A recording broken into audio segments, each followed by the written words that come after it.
We'll talk more about the Dallas Cowboys. The pink slip was not in Jason Witten's mailbox, but it was in there for another player. We'll tell you who it is. And I can't believe Witten said it was too much weight going in one direction.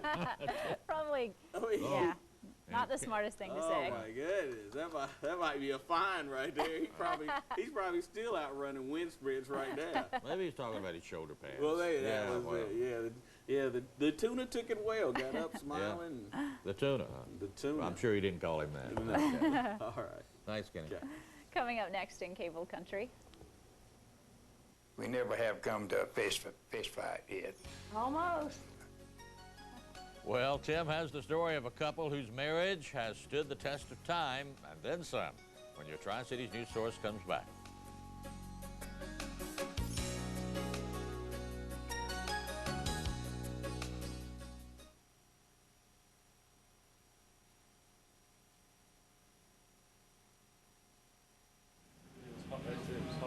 Testing 1, 2, 3. Try to make a lot of different sandwich.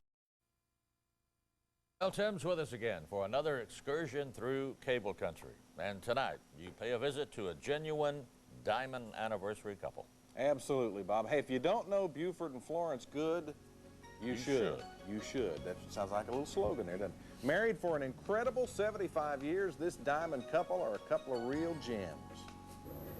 Buford and Florence truly make a good couple. We get along pretty good, I guess. We never have come to a fish fight yet. Almost. They've been a married couple 75 years. I've never found anybody yet that went 75 years. They both remember well their wedding day, March 2nd, 1929. When I got married, I had $2.50 left in my pocket. I was scared to death when I went in there to get married. Ms. Good, do you remember how you felt? Yeah, I felt like going back home. But of course, she stayed.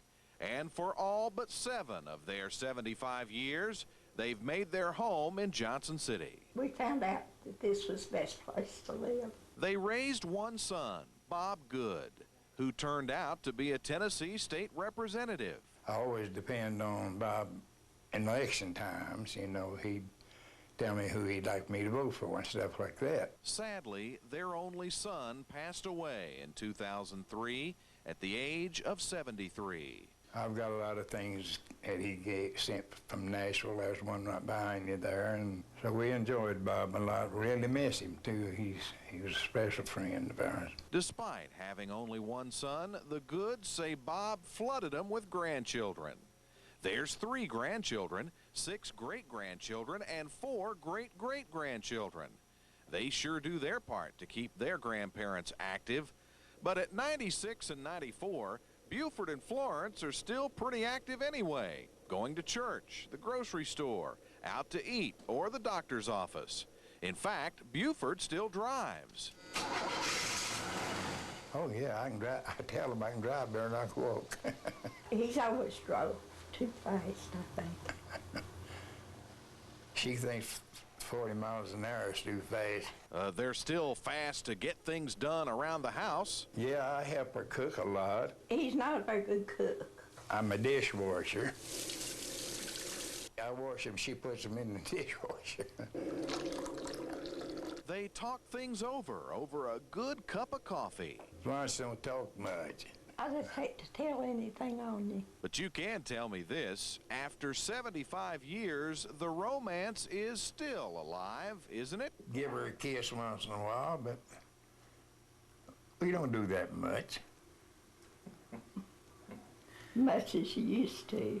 That's a dangerous thing to do at this age, you know. I can't dodge. And And they sure didn't dodge this question. What's been the key to their long life together? Mind your husband.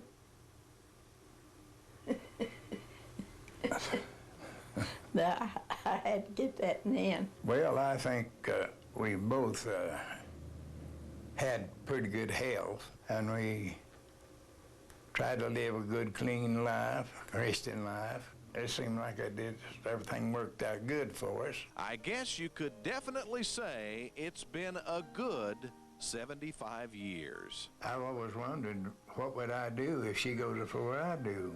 It'd be rough on me. I hope when time comes for me to go, I hope we both go together. In Cable Country in Johnson City, Tim Cable, News Channel 11. Are they a fantastic couple or what? Really, really. Just great folks. I mean, two of the pillars of Johnson City right there. And they were neighbors of mine growing up. That's right. How about that? Delaware, yeah. All right, stay with us now as the news at 6 continues. Is News Channel 11, your Tri-Cities news source at 6. The driving force behind the creation of the James H. Quillen College of Medicine is recognized. Bob Good represented Washington County in the Tennessee House of Representatives for 14 years. He passed away 2 years ago, but the work he did to secure the establishment of the medical school was remembered today. The Robert J. Bob Good Auditorium was dedicated on campus. Good's wife, Laura, remembers her husband as a man who supported projects that were best for all East Tennesseans. He never asked for recognition. He just wanted it to happen. And he was a part of making it happen. And that, I think that to him, that was its own reward.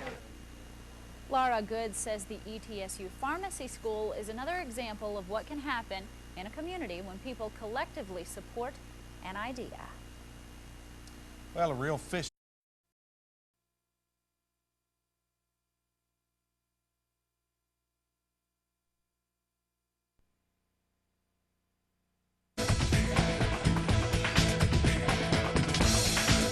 Students and colleagues tell us good things about this week's Educator of the Week. She teaches for the Elizabethton City School System. You were nominated. Teaching assistant Tammy Markland helped us break the news to Debbie White. The T.A. Duggar Junior High teacher is our Educator of the Week. It's a joy to me. It is.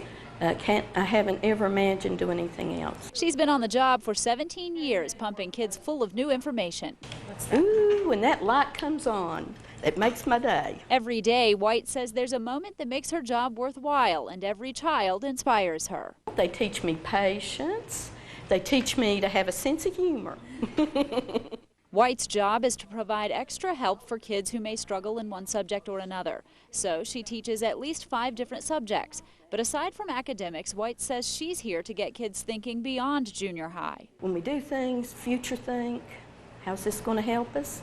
How's this going to change our lives? White's life lessons make a big impact on her students, but she's not just making a difference in their lives. I always had thought about education, but when I worked with her in special education, it was just, yeah, special. I mean, I knew I wanted to do it. Tammy Markland nominated White as an Educator of the Week because White knows how to build a person's confidence. She did it for Markland, and she does it for her students. She is so good with them to get things out of them that nobody would expect that they could do. It's no surprise White is leading a classroom. I think it was just in my nature. My mother always said that I taught in the neighborhood from the time I was little. And don't be surprised to see her in a classroom for many years to come. To nominate an Educator of the Week, log on to tricities.com, type in keyword educator to find that nomination form.